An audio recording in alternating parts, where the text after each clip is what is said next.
महाबळी रावणाची दाळी नमस्कार वारंवार निरंतर करोनी उद्धान केले लंकेचे तया माझा नमस्कार वारंवार निरंतर जाडी येली लंका धन्य धन्य म्हणे तुका तया माझा नमस्कार वारंवार निरंतर गुरुर्ब्रह्मा गुरुर्विष्णु गुरुर्देव महेश्वरा गुरु साक्षात परब्रह्म तस्मै श्री गुरुवे नमः। ओम गुरुभ्यो नमः गुरुपादुकाभ्यो नमः। बड़ी हनुमान जी की जय। बस पाय पसरे पुष्पमालां समर्पयामि।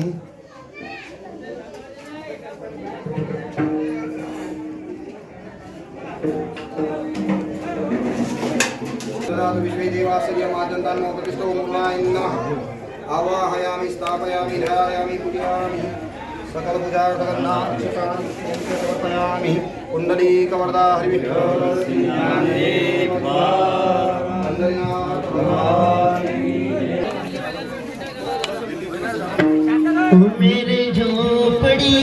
परम भाग्यवान आहो की या ठिकाणी आपल्या सर्वांच्या विनंतीवरून नाथ मठाधीश्वर आचार्य पूजनीय गुरुवर्य जितेंद्रजी महाराज या ठिकाणी आपल्याला दर्शन देण्याकरता आणि आपल्याला मार्गदर्शन करण्याकरता आलेले आहेत। आज या ठिकाणी अतिशय हा आपल्याकरता आनंदाचा दिवस आहे। तसा आपल्याकरता आनंदाचा दिवस होता 22 जानेवारी, लक्षात आहे सर्वांना। आणि जीवनातलं एखादं ध्येय आपण ठरवलं आणि ते ध्येय पूर्ण झाल्यानंतर जसा आनंद होतो तसा आनंद आपल्याला त्या दिवशी झालेला आहे। आणि आपण यूट्यूबच्या माध्यमातून तेही पाहिलेलं आहे की आपल्या गुरुवारांना त्या दिवशी किती आनंद झाला। तुका म्हणे जन्मा आल्याचे सार्थक. आम्ही आमच्या जन्माचं सार्थकता कशाला म्हणतोय? संपत्ती मिळवण्यामध्ये, संसाराचा वेल वाढवण्यामध्ये, याकरता आम्ही या ठिकाणी आलो नाही. तर या ठिकाणी साधू संतांनी जे आपल्याला मार्गदर्शन केलेलं आहे, जो रस्ता दाखवलेला आहे, धावणे गेले आधी दयानिधी संत तेनेची पंथे चालू जाताना पडे कोंडा कोटे आहे. या ठिकाणी दरवर्षी महाराज आपल्याला, गुरुवारी आपल्याला या ठिकाणी येताना मार्गदर्शन करतात, आपल्याला रस्ता दाखवतात आणि त्या रस्त्यानं चालणं आपलं कर्तव्य आहे. गुरु दाविल्या वाटा, त्याप्रमाणे आपल्याला त्या वाटेनं चालणं आपलं कर्तव्य आहे. आणि याही वेळेला आपल्याला गुरुवर्यांचं या ठिकाणी मार्गदर्शन होणार आहे. आणि येणारा काळ अतिशय कठीण आहे, त्यामुळे आपल्याला साधू संत नेहमी सावध करत आहे, जागृत करेल आहे. कारण साधू संतांचं कामच आहे. संत काय करतात? आज आपल्यासमोर संत त्या रूपानंच गुरुवर या ठिकाणी आपल्याला लाभलेले आहेत. संत काय करतात? संत जागवती, आपल्याला जागवतात, जागवती, शिकवती, आपल्याला शिकवतात सुद्धा, आणि त्यानंतर आपला सांभाळही करतात. तिन्ही कार्य आपल्याला संत या ठिकाणी करतात. आणि त्या दृष्टीनं आपल्याला या ठिकाणी गुरु या ठिकाणी आपल्याला मार्गदर्शन करून आपल्याला तिन्ही दृष्टीनं आपला ते सांभाळ करतात. आपल्याला जागवतात, आपल्याला शिकवतात आणि आपला सांभाळही करतात. ते असे आपण खरोखर भाग्यवान आहोत. आणि या ठिकाणी मी आपला अधिक वेळ न घेता गुरुवर्यांना मी विनंती करेन की आपल्या अमूल्य अशा मार्गदर्शनाचा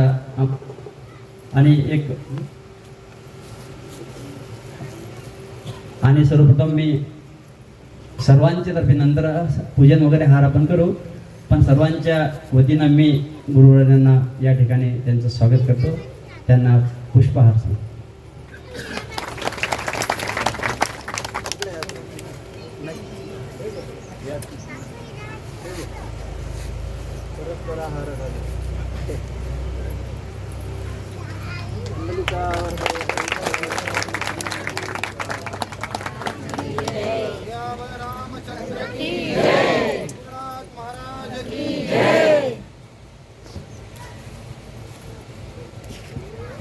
एक मिनिट फक्त बोलतो मी, कारण गुरुजींनी जसं डोक्याला आठवलं तसं माझं हृदय भरून आलं.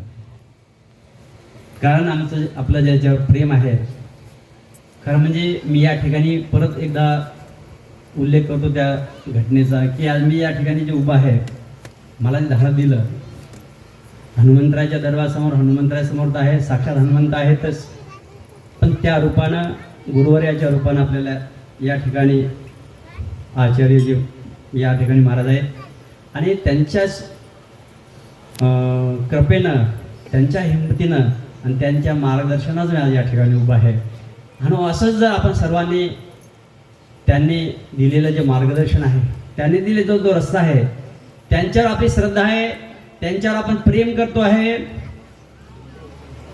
हे दाखवण्याकरता आपण ते केवळ त्यांना नमस्कार करणार नाही, तर त्यांनी जो मार्ग दाखवलेला आहे त्या मार्गाचं अनुकरण करणं आणि त्या मार्गाने चालणं ही खरी त्यांची सेवा असते.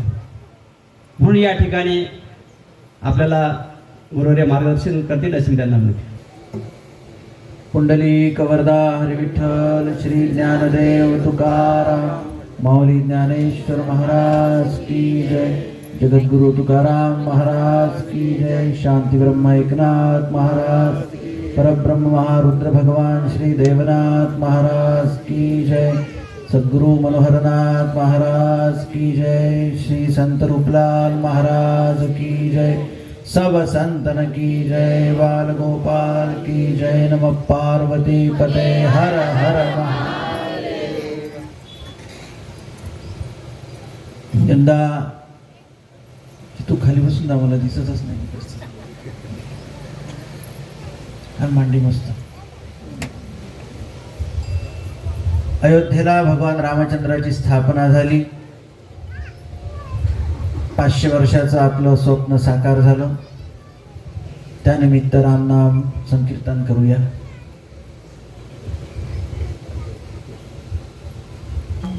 श्री राम जय राम जय जय राम राम श्री राम जय राम जय जय राम राम हरी राम जय राम जय जय राम श्री राम जय राम सगळे म्हणा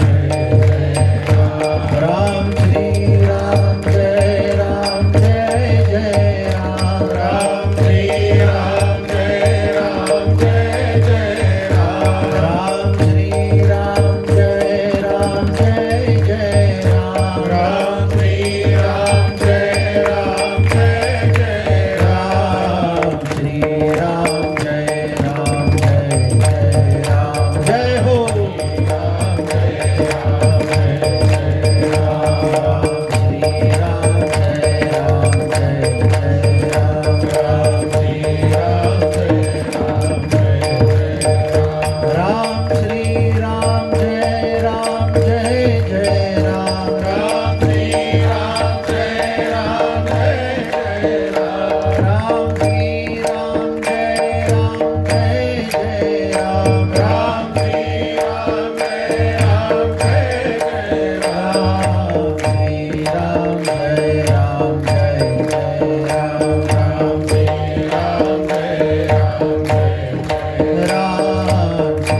राम जय राम जय जय राम श्री राम जय राम जय जय राम राम श्री राम जय राम जय जय राम श्री राम जय राम जय जय राम राम श्री राम जय राम जय जय राम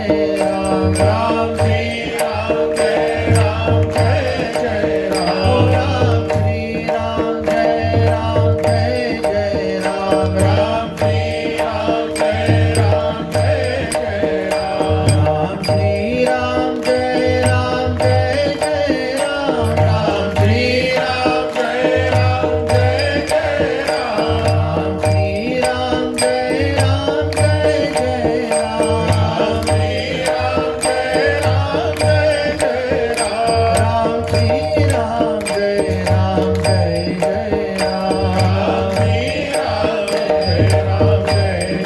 राम राम श्री राम जय राम जय जय राम श्री राम जय राम जय जय राम श्री राम जय राम जय जय राम राम श्री राम जय राम राम श्री गणपती जय राम जय जय राम राम श्री राम जय राम जय जय हो राम श्री राम जय राम जय जय राम श्री राम जय राम जय जय हो राम श्री राम जय राम जय जय हो राम श्री राम जय राम जय जय राम श्री राम जय राम जय जय राम श्री राम जय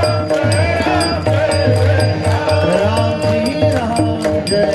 जय जय राम श्री राम जय राम जय जय राम श्री राम जय राम जय जय राम श्री राम जय राम जय जय राम श्री राम जय राम जय जय राम जय जय राम कृष्ण हरी जय जय राम कृष्ण हरी जय जय राम कृष्ण हरी जय जय राम कृष्ण हरी जय जय राम कृष्ण हरी जय जय राम कृष्ण हरी जय जय राम कृष्ण हरी म्हणा म्हणा जय जय राम कृष्ण हरी जय जय राम कृष्ण हरी जय जय राम कृष्ण हरी जय जय राम कृष्ण हरी जय जय राम कृष्ण हरी जय जय राम कृष्ण हरी जय जय राम कृष्ण हरी जय जय राम कृष्ण हरी जय जय राम कृष्ण हरी जय जय राम कृष्ण हरी जय जय राम कृष्ण हरी जय जय राम कृष्ण हरी जय जय राम कृष्ण हरी जय जय राम कृष्ण हरी जय जय राम कृष्ण हरी जय जय राम कृष्ण हरी जय जय राम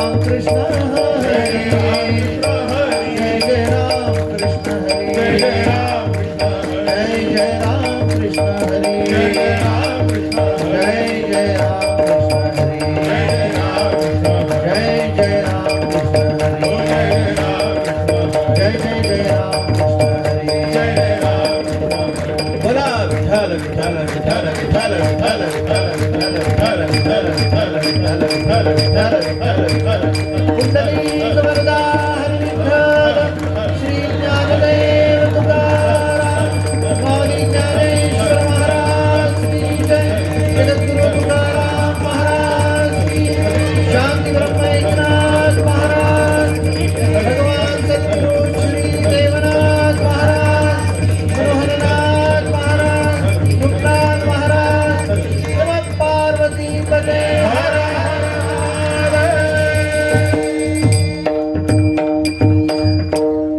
नाम विठ्ठलाचे घ्यावे पुढे पाऊल टाकावे अवघा मुहूर्त शकून हृदय विठ्ठलाचे ध्यान ऐसा पाहिजे हा योग लाभा उणे काय मग छंद हरीच्या नामाचा सदा शुचिर्भूत वाचा तुका म्हणे हरीच्या दासा शुभ काळ दाही दिशा संत वचन प्रमाण तेथ आनन देखो काही संत वचनांचं प्रमाण या भारतवर्षात राहणारा समस्त हिंदू समाज त्यावर भरोसा ठेवतो त्यापासून दिशा घेतो बोध घेतो शक्ती घेतो आणि आपला देशही राखतो आपला धर्मही राखतो आपला वंश राखतो आपला कुटुंब राखतो आपला समाज राखतो आपलं जीवन तेही राखतो भगवंताचं साक्षात दर्शन आणि संतांचं अनुगमन तसं संतांचे दर्शनच घेतात संत दर्शने महालाभ जेणे पद्मनाभ जोडीला असं आपण ऐकतो की देवही आपल्या जीवनामध्ये येतो प्रवेश करतो संत संत कैसे संत आहेत कसे सोयराबाई म्हणते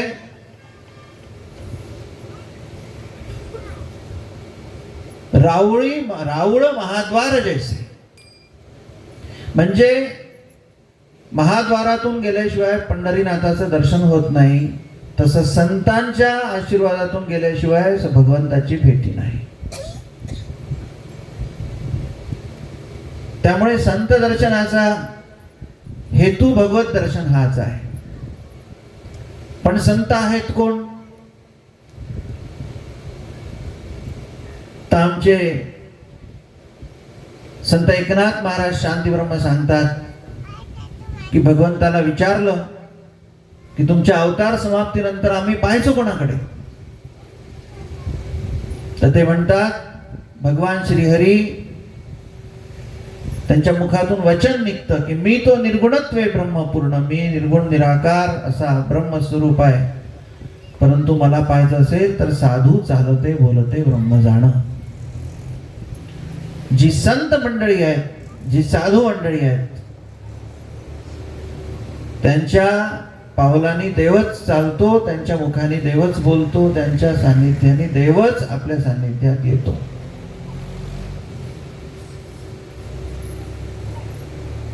आता पंढरपूरच्या वारीची सुरुवात काही विठोबानी केली नाही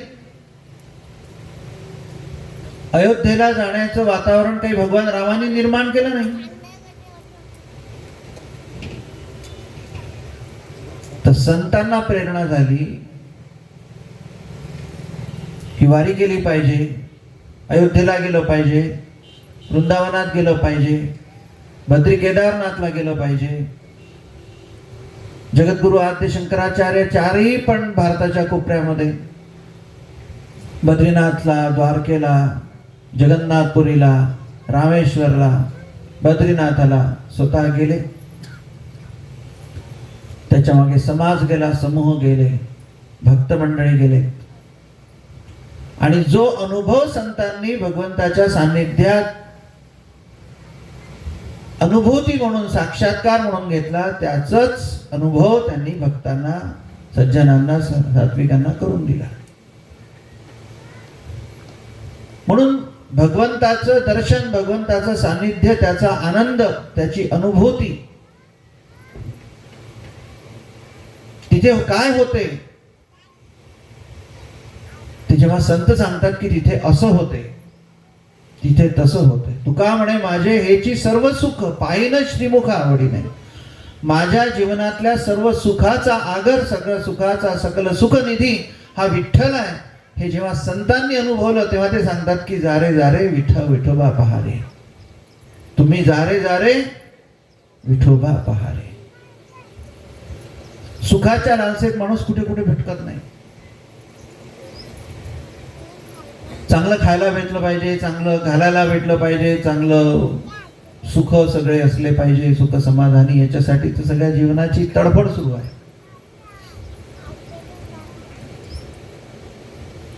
एअर कंडिशन, थंड थंड हवा, चांगलं चांगलं गोड खाणं, डोळ्यांनी चांगलं सुख पाहणं, कापड अंगावर घेतल्याचं महागड्या वस्त्राचं सुख घेणं, हे विठोबाच्या दर्शनात कसं आहे? संतांना प्रश्न विचारला भक्तांनी की तुका म्हणे माझे हेची सर्व सुख असं तुम्ही कसं म्हणू शकता? आम्ही सुख पाहून राहिलो ना. एअर कंडिशन मध्ये काय, मोटार गाडीमध्ये बसण्यात काय सुख आहे, हॉटेलमध्ये जेवणात काय सुख आहे, आणि तुम्ही म्हणता तुका म्हणे माझे हेची सर्व सुख. कसं काय शक्य आहे?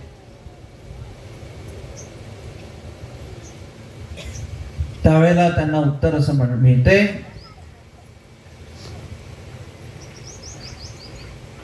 की विठोबा माझा असा आहे की तिथे देहाचं भान जाते, तिथे फक्त देवाचं भान उरते. त्यामुळे देहाचं भानच गेल्यामुळे देहाच्या सगळ्या आवश्यकता तिथे संपतात. देहाचं भान गेल्याशिवाय देवाचं भान येत नाही.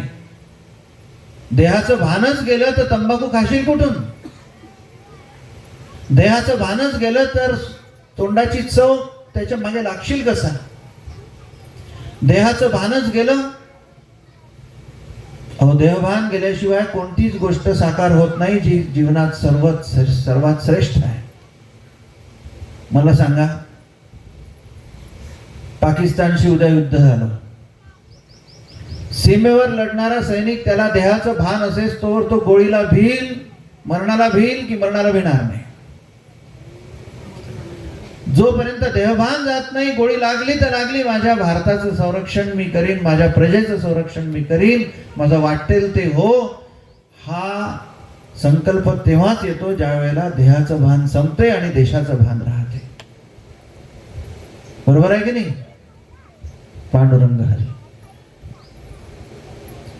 पायीनं श्रीमुख आवडीने संतांना विठोबाच्या जवळ जाता जाता अनुभव येतो की देहाचं भान सरते आहे आणि आता देवाशिवाय कसलंच भान नाही. आणि दुसरा अनुभव असा येतो, आता ज्ञानेश्वरीचं वाचन आपण पारायण करणार आहात, तेही पण परमशुद्ध अशा सात्विक अशा आमच्या नेमाडे महाराजांच्या नेतृत्वात. तर हे पारायण करता करता आपण माऊलीच्या स्वरूपात, माऊलीच्या मार्गदर्शनामध्ये श्रीहरी भगवंताच्या जवळ जातो आहे याचा अनुभव घ्यायच्या हट्टाने जर पारायण केलं. मी आत्ताच माऊलीच्या दर्शनाला आळंदीला जाऊन आलो, जास्तीत जास्त 1 महिना झाला असेल. खूप गर्दी होती. म्हटलं दर्शन होते का नाही होत, परंतु माऊली कृपा करतेच कोणत्या ना कोणत्या ह्याच्यात. म्हटलं बा माझं येणं होत नाही माऊली, मी काही परंपरेनं जरी वारकरी असलो तरी जगाच्या व्यापात येणं होते तसं नाही. इच्छा असेल तर दर्शन दे, नाही तर तू यत्र तत्र सर्वत्र आहे. खरंच सांगतो, थोडी संकल्पना केली की माऊलीची कृपा झाली तर माऊली कुणाला तरी आपल्याकडे पाठवल, आणि ती सोय आपोआप झाली. गाभाऱ्यातले 2 जण आले, त्यामुळे अरे बाप्पा तुम्ही काही आले, येत असता नाही, चला दर्शन वेगळ्या मार्गाने घेऊन गेले. तिथून अजान वृक्षापाशी घेऊन गेले. तिथं असंच पारायण चालू होतं कोणाचं, त्याच्याच पोथीवर डोकं ठेवलं, आपली तर पोथी नव्हती. तो म्हणे थांबा महाराज, अजान वृक्षाचे 2 पानं देतो. त्यानं पानं दिले. इच्छा असली म्हणजे गोष्टी घडत जातात. प्रश्न आहे आमची इच्छा होण्याचा प्रश्न तोच आहे. संतांची इच्छा होते, संतांच्या जीवनात घडते. आपण इच्छा त्यांच्याच प्रेरणेतून करतो तर आपल्या इच्छा पूर्ण होतात. देहाच्या इच्छा कराल तर कदाचित देहाच्या इच्छा पूर्ण होतील. देवाची इच्छा कराल तर देवाचीच इच्छा पूर्ण होईल. देहाच्या इच्छेला भीक घातली तर देहाचा विकारी होईल. आणि जर देवाच्या कृपेची भीक घातली तर संतांच्या सान्निध्यात अनंत कोटी ब्रह्मांड नायक राजाधिराज योगीराज भगवंताच्या द्वाराचा जयविजय होण्याची आपली क्षमता तशीच येते. त्यामुळे ज्ञानेश्वरीचं वाचन करत असताना किती वर्ष झाले महाराज इथे? 10वं वर्ष. असं म्हणतात 12 वर्ष झाले की तपसिद्धता येते. मग नक्कीच सांगतो की 12 वर्ष झाल्यानंतर आजही जिथे ज्ञानेश्वरी तिथे ज्ञानदेव, जिथे ज्ञानदेव तिथे अलंकापुरी, तिथे अलंकापुरी तिथे समस्त देवतांची वांदे आहे. त्यामुळे हा केवळ पारायणाचा मंडप नाही, ही अलंकापुरी पुण्यभूमी पवित्र. आता इथे मंडप असेपर्यंत इथे नांदतो ज्ञानराजा सुपात्र, तया आठविता महापुण्य राशी. म्हणून नमस्कार माझा ज्ञानेश्वराशी आणि त्याच्यासोबत तुमच्यासारख्या सगळ्या भक्त मंडळीशी. त्यामुळे ही आता अलंकापुरीच आहे. अलंकापुरी का म्हणतात त्याला? तिथे जरी अलंका, तिथे लंका नाही, तिथे रावण नाही, है ना. लंका आणि अलंका, लंकाच्या विरुद्ध काय? अलंका. लंकेत कोण असतो? विकार, वासना, क्रोध, विषमता, दुर्गुण, आळस, अज्ञान, अहंकार, हे सगळं लंकेत. इथे तर अलंका आहे. म्हणजे इथे काय आहे? इथे सत्व आहे, इथे सद्गुण आहे, इथे भक्ती आहे, इथे धर्म आहे, इथे पुरुषार्थ आहे, इथे मांगल्य आहे, इथे पवित्रता आहे, इथे प्रेम आहे, इथे जिव्हाळा आहे, इथे आनंद आहे, इथे संतांची कृपा आहे, इथे भगवंताचं वास्तव्य आहे. म्हणून ही अलंकापुरी आहे. म्हणून ही पुण्यभूमी पवित्र. हा भाव तुम्ही कायम असू द्या. 12 वर्ष झाल्यानंतर तपसिद्धता मोठी करू महाराज, थोडीशी चांगली करू. ते बसलेले सगळे आता इथे तर आसपासच्या इथे आमच्या बर्डे प्लॉट मधले आता करतात पारायण, पुरुष मंडळी करतात. परंतु 12 वर्ष पूर्ण झाल्यानंतर समस्त अकोट एकत्र येऊन जाऊ, ज्ञानेश्वरीचं मोठं पारायण करू. 12 वर्ष अखंड आपण येणार सोबत राहणार. परंतु अकोटला एक चांगलं मोठ्या प्रमाणात आपण ज्ञानेश्वरीचं पारायण तपपूर्ती झाल्यानंतर करू. अकोट मध्ये राहणाऱ्या समस्त, इथे न मिसळणाऱ्या न येणाऱ्या समस्त लोकांना घेऊन येऊ. जागा शोधू, मावले नाही तर मोठी जागा घेऊ. ने माडे, माडीवर नेणारे हेच आहे, खाली आणणारे नाहीये. त्याच्यामुळे आपली रास वरतीच जाईल याची मला खात्री आहे. दुसरी गोष्ट, हा तर झाला भक्तिभाव प्रपंचाचा भाग. परंतु आपला सनातन धर्म आहे. सनातन धर्म कशाला म्हणतात? सत्यम अनंतम इति सनातनम. जो परिपूर्ण खरा आहे, सत्य आहे, आणि जो ज्याची कोणी स्थापना केली नाही आणि ज्याचा कधी सुरुवात झाली नाही, ज्याची कधी शेवट होणार नाही, असा नित्य चिरंजीवी असा आपला धर्म आहे. या आपल्या धर्मावर हा धर्म टिकला. म्हणून जगामध्ये सत्य काय आहे हे अजूनही जगात त्याची प्रतिष्ठा आहे. पवित्र काय आहे हे जगाला जर समजून घ्यायचं असेल तर त्यांनी आमच्या धर्माचा आश्रय करावा, आमच्या धर्माकडे पाहावं. त्याग काय असेल दुसऱ्यासाठी करणं याचा अनुभव घ्यायचा असेल तर फक्त आमच्या धर्माकडे बघावं. तपस्या काय आहे तर आमच्या धर्माकडे बघावं. अधर्माशी लढाई कशी असते त्या राणा प्रताप पासून छत्रपती शिवाजी महाराजांपासून देवी अहिल्यापासून झाशीच्या राणीपासून भगतसिंगापर्यंत आमच्या धर्माकडे बघावं. धर्माचं रक्षण कसं करायचं? कुरुक्षेत्राच्या मैदानापासून रायगडाच्या रायगडावरच्या छत्रपतींच्या प्रतिज्ञेपर्यंतच्या आमच्या विविध घटना बघाव्या, म्हणजे लक्षात येईल आमच्या धर्माची किंमत काय आहे. आमच्या धर्माचा शत्रू दोन ठिकाणी वावरतो. एक जे आमच्या धर्माला मानत नाही ते, आणि दुसरे आपल्या धर्मात येऊन आपल्या धर्माची किंमत ज्यांना नाही ते. या सगळ्यांच्या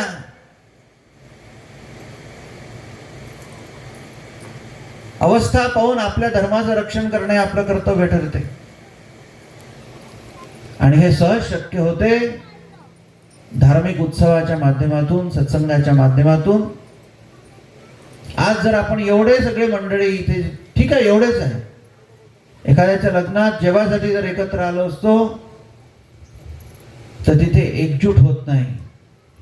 जेवण केलं, चांगलं झालं जेवण, का रे बा काय होतं तिथं, आम्ही नाही, मग तिकडं चांगलं आहे चला तिकडं. दोन लग्नाचे जेवण असले म्हणजे पहिले चौकशी होते, इकडं काय आणि तिकडं काय. पातोळ्याची भाजी ते राहिला 12 महिने खातो आम्ही, तर ती राहिला आईस्क्रीम पासून गुपचूप पर्यंत, चला तिकडे. पण इथे असं नाही आहे. इथे अवीट गोडी आम्हाला फक्त ज्ञानेश्वरीची आहे, अवीट गोडी आमच्या भक्ती महोत्सवाची आहे, अवीट गोडी आमच्या उपक्रमांची आहे, आमच्या नियमांची आहे. जिथे आम्ही ज्ञानेश्वरीसाठी एकत्र असं येतो त्यावेळेला आम्हाला ज्ञानेश्वर माऊलीचं ते अस्तित्व जाणवतंय की धर्माच्यासाठी माता पित्यांना गमावलं, धर्मस्थापनेसाठी काशीपर्यंत पायी गेलीत लहान वयामध्ये माऊली. निवृत्ती ज्ञानदेव, सोपान, मुक्ताबाई छोट्या छोट्या, काय त्यांचं वयच काय होतं. इथून काशीला आपण इथून अंजनगावपर्यंत पायी नाही जात, इथून ते दिंडी जाते शेगावपर्यंत, कुठल्यापर्यंत त्याच्या पायलीच्या 50 सोयी कराव्या लागतात. कोणत्या सोयी होत्या त्या काळात?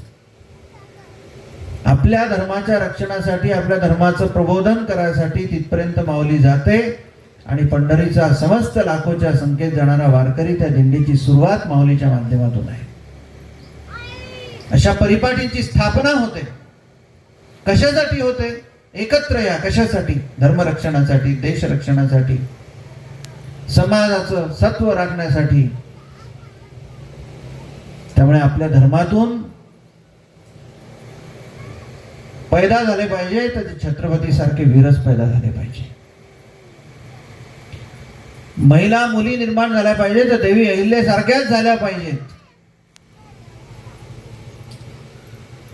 पुरुषार्थी स्त्री, पुरुषार्थी पुरुष हे देशाचं धर्माचं धन असतं. अशीच मंडळी देशाचं धर्माचं सैन्य पण असतं. आणि वेळ प्रसंगी देवासारखे धावून येणारे पुरुषार्थी पुरुष, पुरुषार्थी महिला याच असतात, ज्यांना धर्म कळतो, ज्यांना देश कळतो. कधी कधी एखाद्या मुसलमान आपल्या छोट्याशा समाजातल्या आपल्या महिलेला, पोरीला पळवून नेतात. त्यावेळेला मला असं वाटतं की त्या मुलीला जर छत्रपतींच्या काळातला तुमच्या आमच्या घरातल्या माता भगिनींवर झालेल्या अत्याचाराच्या गाथा, काशी विश्वनाथ, अयोध्या, द्वारकेच्या मंदिरापासून, पंढरपूरच्या विठोबापासून ते औंढ्या नागनाथ आणि त्र्यंबकेश्वरचं मंदिर तोडफोड करणारी ही जमात, हे जर आपण आधीच सांगितलं असतं तर तसं झालं नसतं. आपण धर्म बोलत नाही, आपण संत वाङ्मय घरात वाचत नाही, आपण संतांचे कष्ट सांगत नाही, आपल्या धर्माचा संघर्ष मांडत नाही. आपली झालेल्या 150 वर्षी देशाची गुलामी इंग्रजांनी कशी केली, 1200 वर्ष मोगलांनी आपले हाल कसे केले हे आपण सांगत नाही. संतांच्या चरित्रातून, संतांचे धर्मासाठी की धर्माच्या रक्षणासाठी करणे आटी अमासी असे संत म्हणतात. त्या धर्माच्या रक्षणासाठी संतांनी काय केलं ते आम्ही सांगत नाही. ते घरात बोललं पाहिजे. ते केवळ प्रवचन मंडपात नाही, तर रोज घरात बोललं पाहिजे. घरात कुंकू सुद्धा लावलं पाहिजे, फक्त नवरा आहे म्हणून नाही. मी केवळ कोणा पुरुषाची पत्नी नाही, अस्माम धर्मस्य पत्नी. मी धर्माची पत्नी आहे. धर्माचं पतन जी होऊ देत नाही ती धर्मपत्नी आहे. नवरा गेला तर आज आहे उद्या नाही, पण माझा धर्म गेला तर माझं सगळं जाईल. जोवर माझा धर्मात मी जिवंत आहे तोवर मी कुंकवाची धनी आहे. हे तिचं अखंड सौभाग्य आहे. त्यामुळे कुंकू लावीन तर धर्मासाठी, चंदन लावीन तर धर्मासाठी. पुरुषाच्या हातातलं कडं आणि महिलेच्या हातातलं कंगन, इकडे बांगड्या म्हणतात परंतु तिकडे कंगन म्हणतात. कंगन याचा अर्थ रक्षणाची हमी देणारं हस्तचक्र. स्वतःच्या रक्षणाचं नाही, मी घालीन माझ्यासाठी, ते पुरुषार्थाचं प्रतीक आहे. माझ्या देशाचं मंगळसूत्र हजारदा आम्ही आमच्या गळ्यात घालू, तुळशीची माळ हजारदा घालू, पण जिथे मंगलसूत्र जाईल त्या ठिकाणी मांगल्य राखल्याच गेलं पाहिजे. याची जबाबदारी माझी आहे असं स्त्री जे समजते ती अखंड मांगल्याची धनी असते. तो पुरुष अखंड मांगल्याचा धनी असतो. या सगळ्या गोष्टी केल्या पाहिजेत. हा परम पवित्र समाज. आपण कोणत्या वंशाच्या? दोनच तो वंश आहे. एक चंद्रवंश ज्याच्यात भगवान गोपाल कृष्ण प्रकट झाले, दुसरा सूर्यवंश ज्याच्यात भगवान रामचंद्र प्रकट झाले. तिसरा वंश नाही, बर्डे प्लॉट मध्ये राहणारे समस्त घर आमचे सूर्यवंशाचे धनी आहे. अकोटात राहणारे हिंदू समाज समस्त एक तर चंद्रवंशाचे धनी आहे, नाही तर सूर्यवंशाचे धनी आहे. शेवटी काय, चंद्रमा मनसो जातश्चक्षु सूर्यो अजायता. चंद्र आणि सूर्य हे परम पुरुष विराट भगवान श्रीमन नारायणाचे दोन अंश अंग आहेत. चंद्र हे त्याचं मन आहे, तर सूर्य हे त्याचं तेज आहे. मनात असेल तर तेज प्रगट होते. आधी मनमुंडा रे मनमुंडा, मग तुम्ही ब्रह्मधुंडा. मनची मुंडिले नाही, तुम्ही ब्रह्मधुंडो काही. म्हणून मनाचा निग्रह तोच आपल्यातला पुरुषार्थ जागा करतो. मनाने ठरवलं पाहिजे की माझा धर्म श्रेष्ठ आहे, माझा वंश श्रेष्ठ आहे, माझी वस्ती श्रेष्ठ आहे, माझा समाज श्रेष्ठ आहे, माझा देश श्रेष्ठ आहे, माझा देवही श्रेष्ठ आहे, आणि देश आणि देवाला राखणारे आमचे संतही श्रेष्ठ आहे. मी त्यांचा म्हणून मीही श्रेष्ठ आहे. हे सगळं आपण स्वतःला समजून घातली पाहिजे. मौनम चैवास्तु गह्यानाम भगवद्गीतेत सांगितलंय. मौनम चैवास्तु गह्यानाम म्हणजे काय? आपल्या हृदयामध्ये बसलेला भगवान श्रीमन नारायण, आपण त्याच्या अस्तित्वाशिवाय जगूच शकत नाही. तंबाखूची पुढे हातावर घेतली, आ म्हटलं, श्वासच नाही गेला तर काय करता? बाहेर गेलेला श्वास जर दुसरा आलाच नाही, पैशाने तो आणता येत नाही. कोणाची तरी कृपा आहे म्हणून तो रोज येतो, तो क्षणाक्षणाला येतो. साखर, गुळ, दाणे, डाळ, तांदूळ, गहू, ज्वारी बाजारातून आणता येते, पण सोडलेला श्वास हवेतून वापस आणण्याची जबाबदारी फक्त माझ्या भगवंताची आहे. त्या भगवंताच्या आठवणीत आपल्या धर्माचं स्मरण केलं पाहिजे, आपल्या कर्तव्याचं स्मरण केलं पाहिजे. आणि ते स्मरण अशा मांडवात होते, अशा सत्संगात होते जिथे संत आणि भगवंत दोघांचे अधिष्ठान असते. त्यामुळे आज मला वेळ नव्हता, पण मीच वेळ दिला होता. आज आनंद झाला. दरवर्षीप्रमाणे भगवान श्रीहरीची अनंत कृपा, तुमचं आकर्षण आहे मला, आणि आमच्या नेमाडे महाराजांची तळमळ, या सगळ्या गोष्टीचा एकत्रित त्रिवेणी संगम होतो. आणि दरवर्षी तीर्थ स्थापनेला भगवान श्रीहरी मला इथे घेऊन येतो. असंच तीर्थ अखंड आपलं सुरू राहो. आता जरी स्थापन झालं तरी या जागेचं तीर्थ हे नित्य तीर्थ आहे. तीर्थी कुर्वन्ति तीर्थानी असं कोण म्हणतंय? असं उपनिषद म्हणतात.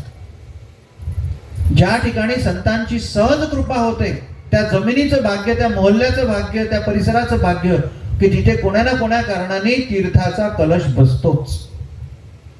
कधी कोणता सप्ताह होईल, कधी ज्ञानेश्वरी पारायण होईल, कधी पुण्यतिथ्या होईल, कधी रामनवमी होईल, कधी जन्माष्टमी होईल, कधी महाशिवरात्री होईल, तीर्थस्थापना तिथेच होते जिथे कधीतरी संतांची कृपा राहिली आहे, नाही तर प्रगट रूपाने ती असते. मला नक्की खात्री आहे जिथे आपण बसलो या परिसरात अखंड संतांची कृपा आहे. त्यामुळे अशी तीर्थस्थापना होत राहो आणि त्या माध्यमातून अखंड आपलं व्रत चालू. पुन्हा सांगतो 12 वर्ष होतील, मोठं पारायण करू. थोडंसं तू याल ना सगळ्या पारायणाला? हो, तुम्ही करा. अंजन तिकडच्या आल्या वस्तीतल्या सगळ्यांना घेऊन या. पुरुष स्त्रिया मंडळी सगळ्याच नेवाडे महाराजांचं मार्गदर्शन. माझी आपली अल्पस्वल्प उपस्थिती जी कशी असते, ज्याच्यातनं काय होऊ शकते मला माहीत नाही, पण मी राहीन. जबर करू, चांगलं करू आणि माऊलीची अखंड कृपा आपल्यावर राहो. जोपर्यंत आपण सगळे आहोत तोपर्यंत देव देश धर्म या तिघांनाही धक्का लावण्याची ताकद कोणाच्या बापाची होणार नाही, याची आपण खात्री भारत मातेला देऊ, अकल संतांना देऊ, भगवंताला देऊ. एवढीच प्रार्थना मारुतीरायाच्या समोर माऊलीच्या श्रीचरणी संतांच्या चरणी करतो, पांडुरंगाच्या चरणी करतो आणि वाणीला विराम देतो. पुंडलिक वरदा हरी विठ्ठल श्री ज्ञानदेव तुकाराम पंढरीनाथ महाराज. आणि ज्ञानेश्वरीचं पारायण करायचं आहे. आणि मागच्या 8 दिवसाच्या आधी 1 महिन्याच्या आधी मंडळी गेली होती प्लॉटमधली की महाराजांना कार्यक्रम मागण्याकरता. आज आपल्याला महाराजांनी या ठिकाणी कार्यक्रम दिला आहे. एक लक्षात घ्या, तपपूर्तीचं म्हणजे 3रं वर्ष. किती संख्या राहील आपली पारायणाला? किती सांगा? कारण गुरुजी आपल्याला 7 दिवस देतील. किती संख्या आहे? कमीत कमी 5000 पारायण करते या ठिकाणी राहिले पाहिजे. किती जास्त आपल्याला चालतील? मंजूर सर्वांना? किती? 5000?